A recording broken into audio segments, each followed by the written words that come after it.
میری روح وہاں گنہگار روحوں میں شمار تھی، جیسے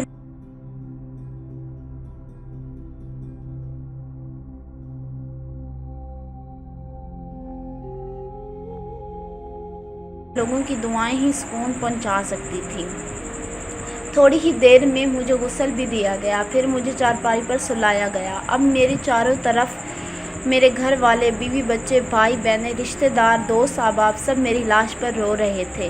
میرے دوست جنہوں نے مجھ سے وعدے کیے تھے کہ ہم ہر مشکل میں تمہارا ساتھ دیں گے، آج وہ بھی دور کھڑے اکیلے کونے میں رو کر خاموشی سے مجھے الوداع کہہ رہے تھے۔ پھر ایک شخص آ کر کہنے لگتا ہے، جنازہ اٹھانے کا وقت ہو چکا ہے، باہر سب انتظار میں ہیں۔ سنتے ہی میرے گھر والے پھر سے میری چارپائی کو چپک گئے اور زوروں زوروں سے رونے لگے۔ میں ان کے رونے سے پریشان ہو رہا تھا۔ مجھے سمجھ نہیں آ رہا تھا کہ یہ سب میرے لیے اتنا کیوں رو رہے ہیں۔ کیا میں نے ان کو کوئی دکھ دیا ہے؟ ان سب کو ہٹا کر میرے جنازے کو اٹھایا گیا۔ میں پریشان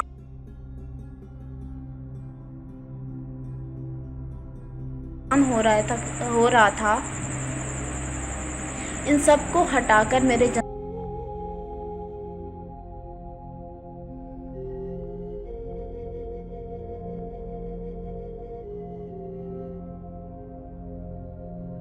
میں ایک چارپائی پر تھا اور میرے آس پاس بڑی تعداد میں لوگ تھے۔ میرا جنازہ سفر میں ہی تھا کہ اتنے میں تیسرا فرشتہ میرے پاس آیا اور کہنے لگتا ہے، اے ابن آدم، تم ایک لمبے سفر کی طرف رواں دواں ہو، جو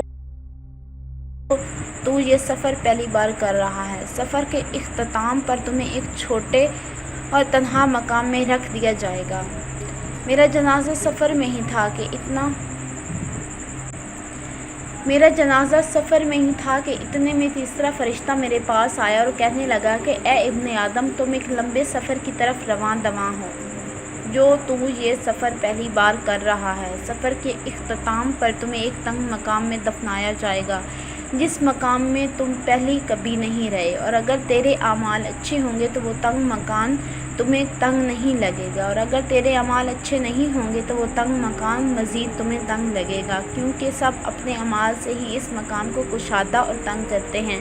تمہیں پہلی بار اس تنگ مقام میں رکھا جائے گا اور تمہاری ہمیشہ کی زندگی قیامت تک اس مقام میں گزرے گی۔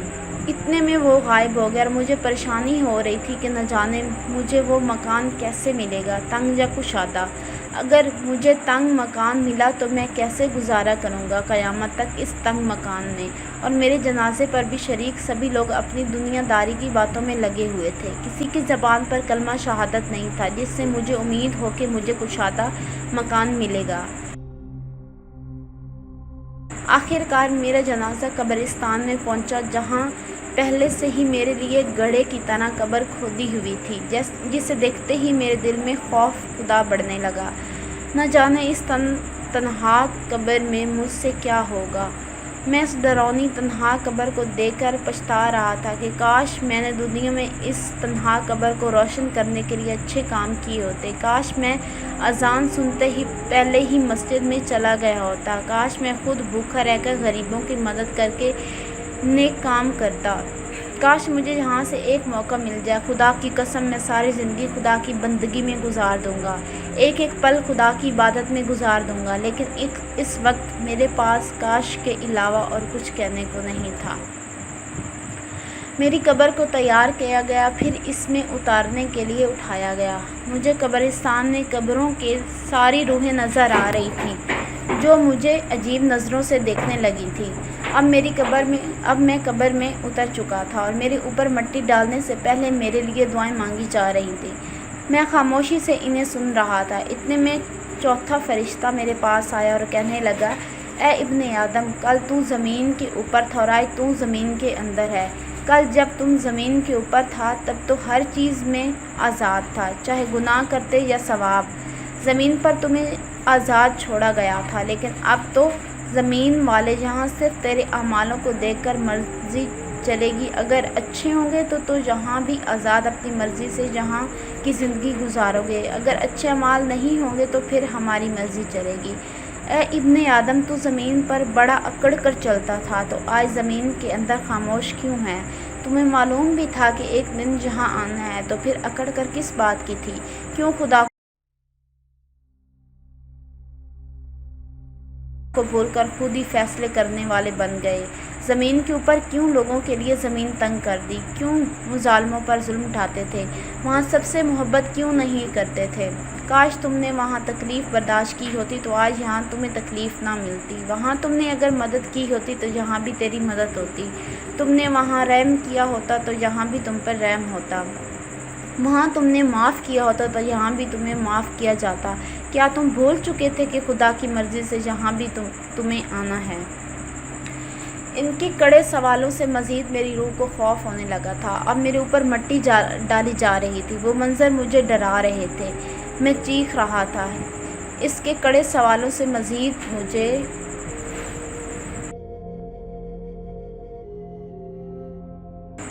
خدا کے لیے مجھے یہاں سے تنہا نہ چھوڑ جاؤ۔ میں دنیا میں تم لوگوں کو بڑے کام آیا تھا، اب خدا را تم لوگ میرے کام آؤ۔ مجھے اس تنہا مقام میں اکیلا نہ چھوڑو۔ مجھے وحشت ہونے لگی ہے اندھیری قبر سے۔ کوئی بھی میری منت نہیں سن پا رہا تھا۔ سب جلد سے مجھے دفنانے میں لگے ہوئے تھے۔ میری قبر پر مٹی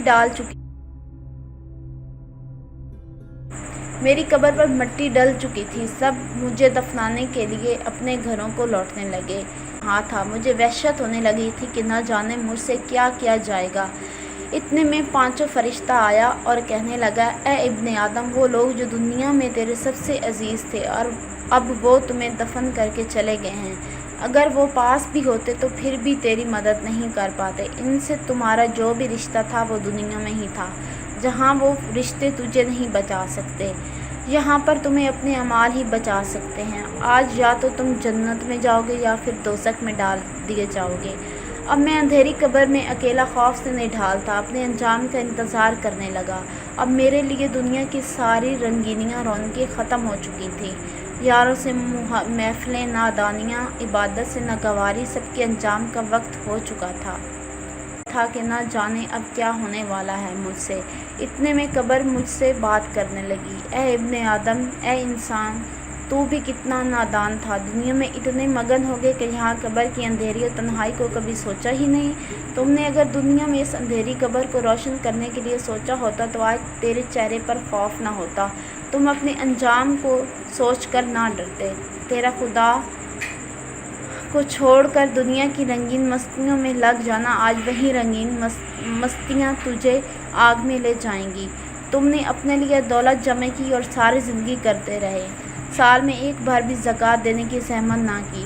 تیرے پڑوس میں بھوکی ماں کے بھوکے بچے سو گئے، تم نے پوچھنا اور جانچنا بھی گوارا نہ سمجھا۔ تو خاندان والوں سے، دوستوں سے عیاشیاں پارٹیاں کرتے رہے، ہزاروں کے بل آئے تو نے ہنسی خوشی ادا کیے، باہر ہاتھ جوڑ کر کھڑے بھوکے فقیر کو کچھ پیسے نہ دیے، تو آج تیرا وہ سارا جمع کیا مال تمہیں سانپ اور بچھو بن کر ڈسیں گے، ڈس ڈس کر تمہارے جسم کی بوٹیاں نوچ کر کھا جائیں گے۔ تو یہ نہ سوچ کہ انہوں نے ڈسنے سے تمہیں موت آ جائے گی، نہیں، یہاں تجھے کبھی موت نہیں آئے گی۔ اے انسان، تو خدا کے عذاب سے کیوں اندھا بن چکا تھا؟ دنیا داری میں لاکھوں اڑا دیے، چند پیسے مسکینوں کو ہی دے دیے ہوتے، بیوی سے اپنا ہر حکم منوایا، کبھی نماز کا بھی کہا ہوتا، بچوں کو مہنگی جگہیں تعلیم دلوائی، کبھی انہیں نماز اور قرآن بھی سکھایا ہوتا، کم سے کم جو آج تجھ پر کچھ آیتیں پڑھ کر بخشتے، شاید ان سے ہی تیری بخشش ہو جاتی۔ اب کچھ دیر میں تیرے پاس یہاں منکر نکیر آئیں گے جو تجھ سے کچھ سوالات کریں گے۔ سوال بہت ہی آسان ہوں گے، تم اگر مومن ہوگے تو ان سوالوں کا جواب آسانی سے دے جاؤ گے، اگر تم مومن نہیں ہوگے تو کسی ایک کا بھی جواب نہیں دے پاؤ گے۔ اس کے بعد تم پر رحم کیا جائے گا یا عذاب ڈال دیا جائے گا۔ منکر نکیر کے انتظار میں تھا، نہ جانے کب آئیں گے تو کیا پوچھیں گے۔ کچھ دیر میں وہ خوفناک چہرے سے آئے، وہ دو ہی تھے، مجھ سے پوچھنے لگے، تیرا رب کون ہے؟ سوال آسان تھا پر جواب دینے کے لیے میری زبان ساتھ نہیں دے رہی تھی، کیونکہ میں مومن نہیں تھا، میں نمازی نہیں تھا، میں خدا کا فرمان بردار بندہ نہیں تھا۔ میں جواب میں خاموش رہا۔ پھر پوچھنے لگے، تیرے نبی کون ہے؟ اس بار بھی میں خاموش ہی رہا، کیونکہ میں دنیا میں عاشق رسول صلی اللہ علیہ وآلہ وسلم پر تو تھا، پر اس رسول صلی اللہ علیہ وآلہ وسلم پر کبھی درود نہ پڑھا، کبھی اس کا دل سے میلاد نہ منایا، کبھی اس کی طرح بندوں سے محبت میں نہ رہا، کبھی اس کی طرح یتیموں اور مسکینوں کو اپنا نہ سمجھا، تو آج صرف اس نام کے عاشق رسول کا اپنے نبی کا نام لینے کے لیے زبان بھی ساتھ نہیں دے رہی تھی۔ پھر پوچھنے لگے تیرا دین کیا ہے؟ اس بار بھی مجھ سے جواب نہیں دیا جا رہا تھا، کیونکہ میں دنیا میں دین کے قریب ہی نہیں تھا، دین کے احکاموں سے غافل تھا، جھوٹا تھا، مکار تھا، صرف نام کا ہی مسلمان تھا۔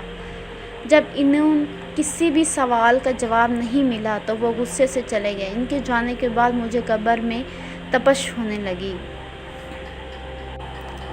میری بائیں طرف سے ایک کھڑکی نما جگہ کھل گئی، اس کھڑکی میں سے آگ شعلوں کے ساتھ میرے قریب ہو رہی تھی۔ قبر میں بدبو بڑھنے لگی تھی اور قبر چاروں طرف سے تنگ ہوتی جا رہی تھی۔ آگ کی تپش سے میرے جسم کا بایاں حصہ جل رہا تھا، میں چیختا جا رہا تھا، چیخ کر پوچھا یہ مجھ سے کیا ہو رہا ہے؟ کیوں میری قبر تنگ ہو رہی ہے؟ آگ کیوں میرے جسم کو جلا رہی ہے؟ قبر سے آواز آنے لگی، اے انسان، قبر کا تنگ ہونا، بائیں طرف سے کھڑکی کھلنا، یہ سب تیرے اعمالوں کا کیا دھرا ہے؟ تو اگر دنیا میں خود کو تنگ رکھتا تو تمہیں یہاں وسیع قبر ملتی۔ اب تیرے چیخنے کا کوئی فائدہ نہیں، یہاں تیرے جیسے تیری طرح کے بے شمار انسان چیخ رہے ہیں۔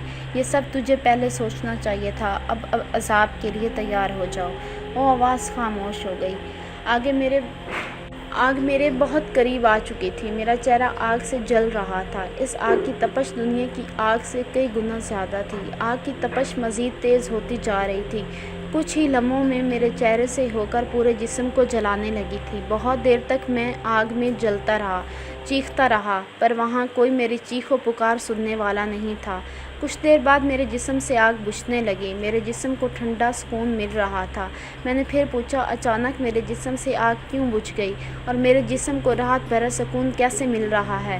میں تو گنہگار ہوں، غیبی آواز سے مجھے جواب ملا، دنیا میں تیرا وارث تیری بخشش کے لیے قرآن خوانی کروا رہے ہیں، اور جب تک تیرے لیے قرآن کی تلاوت ہوتی رہے گی تب تک تمہیں کوئی عذاب نہیں دیا جائے گا، اور یہ بھی ہو سکتا ہے کہ اس قرآن اور ان دعاؤں کے صدقے تیری بخشش کی جائے۔ کافی دیر تک مجھ سے عذاب ٹلا رہا، پھر اچانک سے قبر میں وہی بدبو آنے لگی، گرم ہوا پھر سے چلنے لگی، پھر سے بائیں کھڑکی کھل گئی، پھر غائبی آواز آئی، دنیا میں تیرے وارث اب بھی اگر اپنے دوستوں اور دنیا کے سامنے نام بنانے کو چھوڑ کر تمہارے نام کا صدقہ خیرات غریبوں اور مسکینوں میں تقسیم کریں تو اب بھی تمہاری بخشش ہو سکتی ہے، کیونکہ خدا تب بہت خوش ہوتا ہے جب کوئی اس کے بھوکے بندے کو روٹی کھلاتا ہے۔ اب تو اپنے عذاب کے لیے پھر سے تیار ہو جاؤ۔ اس کے خاموش ہوتے ہی پھر سے آگ کا جلنا، ناقابل برداشت بدبو، میں پھر سے چیخنے لگا۔ اتنے میں میری قبر سے ایک بڑا بچھو نکلنے لگتا ہے جو میرے پاؤں میں ہو کر میرے منہ کی طرف آتا ہے۔ اتنے میں اس کے جیسے اور بھی بہت سے بچھو نکلنے لگے جو انسانی ہاتھ سے بہت بڑے، موٹے، کالے اور خطرناک تھے، جنہیں دیکھتے ہی میں تڑپنے لگا۔ پھر چیخ کر پوچھا، یہ کیا ہو رہا ہے مجھ سے؟ غائبی آواز سے جواب آیا، اے انسان، یہ بچھو تمہارے گناہ سے پیدا کیے گئے ہیں۔ تم جو دنیا میں کسی کو گالی دیتے تھے، اس ایک گالی کے بدلے یہاں ایک بچھو پیدا ہوتا تھا۔ اب یہ تمہیں نوچیں گے اور اس کے بعد ڈس سے تمہیں زمین میں کہیں نیچے چلے جاؤ گے، پھر اوپر آئیں گے، پھر دوسرا ڈسے گا، جتنے تم نے گالیاں دی تھی اتنے ہی بچھو ہوں گے۔ اتنی بار تمہیں ڈس دیا جائے گا اور اس کی تکلیف کا کوئی اندازہ بھی نہیں لگا سکتا، اور اس تکلیف کے بعد تمہیں احساس ہوگا کہ کاش تم نے کسی کو مذاق میں بھی گالی نہ دی ہوتی، پر وہ سزا پوری ہوئی تو مجھے بڑے جہنم میں لایا گیا۔ وہاں کی دنیا ہی الگ تھی، ایسی دنیا جس کا کوئی تصور بھی نہیں کر سکتا تھا۔ جہنم کی دنیا بہت بڑی تھی، ہر جگہ آگ ہی آگ تھی۔ میرے ساتھ ایک سزا دینے والا فرشتہ تھا جس نے مجھ سے کہا کہ اے انسان، یہ وہ جہاں ہے جس کا دنیا میں کوئی انسان تصور بھی نہیں کر سکتا۔ یہاں سبھی گنہگار ہیں اور اب تم دیکھو گے کہ کس کو کس گناہ کی سزا مل رہی ہے۔ میں خوف زدہ ہو چکا تھا، ہر طرف چیختے لوگ تھے جو آگ میں جا رہے تھے۔ میں ایک جگہ پہنچا جہاں جہنم کا ایک بڑا گڑھا تھا گن لوگ جل رہے تھے۔ ان کی چیخیں اتنی زور سے تھیں کہ اگر وہ آوازیں دنیا میں سنی جاتی تو ہر انسان کے کانوں کے پردے پھٹ جاتے۔ جس طرح وہ آگ میں جل رہے تھے، اگر دنیا والوں کو دکھائی دیتا تو وہ دیکھتے ہی مر جاتے۔ پھر فرشتہ کہنے لگا، جہنم کے اس گڑھے میں یہ سب مسلمان ہیں۔ انہوں نے دنیا میں بہت سے اچھے کام کیے، غریبوں مسکینوں کی مدد کی، خدا کے نام کی خیراتیں کی، لوگوں کے کام آئے، پر انہوں نے وہ نہیں کیا جو انہیں یہاں کام آتا۔ انہوں نے نمازیں نہیں پڑھی۔ خدا سب کچھ معاف کر سکتا ہے، پر جان بوجھ کر نماز نہ پڑھنے والے کو وہ کبھی معاف نہیں کرتا، کیونکہ نماز خدا کا وہ اپنا محبوب خاتم النبیین حضرت محمد صلی اللہ علیہ وآلہ وسلم کو دیا گیا ایک تحفہ ہے۔ اگر کوئی بندہ اس کے محبوب کو دیے ہوئے تحفے کی لاج نہیں رکھتا تو پھر خدا بھی اس بندے کی لاج نہیں رکھتا۔ اس لیے یہ سب عذاب میں جل رہے ہیں، کیونکہ انہوں نے جان بوجھ کر نماز نہیں پڑھی۔ اس گڑھے کے ساتھ وہاں جہنم کا ایک اور بھی گڑھا تھا، جس میں بھی بہت سے لوگ عذاب کاٹ رہے تھے، پر ان پر تھوڑی نرمی تھی۔ وہ میرے حیران ہو کر پوچھنے پر جواب دیا کہ یہ سب ہیں جو کبھی کبھار نماز پڑھتے تھے۔ انہیں کم عذاب اس لیے مل رہا ہے کیونکہ انہوں نے جتنی بھی تھوڑی بہت نمازیں پڑھی تھیں، ان نمازوں کے صدقے اجر میں ان کی سزا کم کی گئی ہے۔ پھر میں جہنم کے دوسرے گڑھے میں پہنچا، جو بہت بڑا تھا، اور ان میں بھی وہی سب کچھ تھا: آگ، چیخنا، رونا، معافی مانگنا۔ اس گڑھے میں صرف عورتیں ہی تھیں جو سخت عذاب جھیل رہی تھیں۔ ان کے جسم کو آگ جلا رہی تھی اور مختلف خطرناک جیت جسم کو نوچ رہے تھے، جن کے نوچنے سے جسم کی بوٹیاں نکل رہی تھیں، اور ان کی معافیاں اور چیخ و پکار تھی کہ ہم پر رحم کھایا جائے، ہمیں آخری بار دنیا میں واپس بھیجو۔ خدا کی قسم، کبھی گھر سے نہیں نکلیں گی، کبھی غیر محرم کو نہیں دیکھیں گی، ہر وقت عبادت میں رہیں گی، اپنا جسم ڈھکا چھپا کر پردے میں رکھیں گی، کبھی اپنے جسم کی نمائش نہیں کریں گی۔ یہ سب کیا کر رہی ہیں؟ میرے سوال پر فرشتہ کہنے لگا، یہ وہی عورتیں ہیں جو دنیا میں اس عذاب سے غافل رہیں، جو خدا اور قرآن کے حکم کو ٹھکرا کر دنیا کے مزے میں لگ گئیں۔ ان عورتوں نے اپنے جسم پر اپنی مرضی چلائی، انہوں نے کبھی جسم کو پردے میں نہیں رکھا، انہوں نے قرآن کے حکم کو چھوڑ کر نامحرم مردوں کے کندھوں سے کندھے ملا کر ترجیح دی، انہوں نے دولت اور شہرت کی خاطر اپنا جسم بیچا، اپنے آپ کو نامحرم مردوں کی نظروں میں لائیں، انہوں نے خاتم النبیین حضرت محمد صلی اللہ علیہ وآلہ وسلم کی بیٹی حضرت فاطمہ رضی اللہ عنہا کی زندگی، پاکیزگی اور پردے کو چھوڑ کر دنیا کی مکار اور سمجھا، اور اپنی زندگی آئیڈیل غلیظ عورتوں کو اپنا بھی انہوں کی طرح گزارنے لگی۔ اگر انہوں نے 4 دن کی زندگی میں دنیا کے مزے اور بے حیائی کو چھوڑ کر حضرت فاطمہ رضی اللہ عنہا کی طرح پاکیزگی اور پردے میں گزاری ہوتی تو آج یہ عورتیں اسی جنت کی سردار حضرت فاطمہ الزہرا سے جنت کے کسی خوبصورت باغ میں ان کے پیچھے، لیکن اب ان کا کچھ نہیں ہو سکتا، کیونکہ یہ ہمیشہ کے لیے اسی جہنم میں ڈال دی گئی ہیں۔ پھر اس کے ساتھ ایک اور چھوٹا گڑھا تھا، جس میں بھی صرف عورتیں ہی تھیں، لیکن ان پر عذاب میں کچھ نرمی تھی۔ میرے پوچھنے پر جواب ملا کہ یہ وہ عورتیں ہیں جنہوں نے ساری زندگی اپنے جسموں کو نامحرم سے چھپانے کی پوری کوشش کی اور اپنی نظروں کو نامحرم سے ہٹائے رکھا۔ ان پر عذاب میں کمی اس لیے ہے کیونکہ ان کے گناہ بہت چھوٹے ہیں۔ ان کے گناہ ہیں شوہر کی نافرمانی، اپنی اولاد کو دین کی تربیت پر زور نہ دینا، خاصہ اپنے بیٹوں کو حیا اور پردے نہ سکھانا جیسے گناہ۔ یہ اپنے حصے کی سزا کاٹ کر آزاد ہو جائیں گی۔ جہنم میں عورتوں کی تعداد زیادہ تھی، سب کو عذاب میں دیکھ کر دل لرز رہا تھا۔ پھر ایک جگہ پہنچے جہاں پر سخت خوفناک عذاب دیا جا رہا تھا۔ انہیں ایک جگہ کھڑا کر کے آگ کی موٹی اور تلوار سے تیز کیل ان کی آنکھوں میں ٹھوکی جا رہی تھی۔ وہ کیل ان کی آنکھوں سے ہو کر پچھلی طرف سے نکل رہی تھی، ان کی آنکھوں میں بڑا سوراخ بن رہا تھا، وہ درد سے چیخنے رہے، چیخیں پورے جہنم میں سنائی جا رہی تھیں۔ ایسا عذاب انہیں بار بار دیا جا رہا تھا، ان کا جسم آگ سے جل کر بھسم ہو چکا تھا، پھر بھی وہ عذاب کاٹ رہے تھے۔ فرشتہ کہنے لگا، یہ وہ بدبخت ہیں جنہوں نے اچھے کام تو کیے پر خدا کے منع کرنے کے باوجود نامحرم کو جی بھر کے اور ہوس سے دیکھتے رہے۔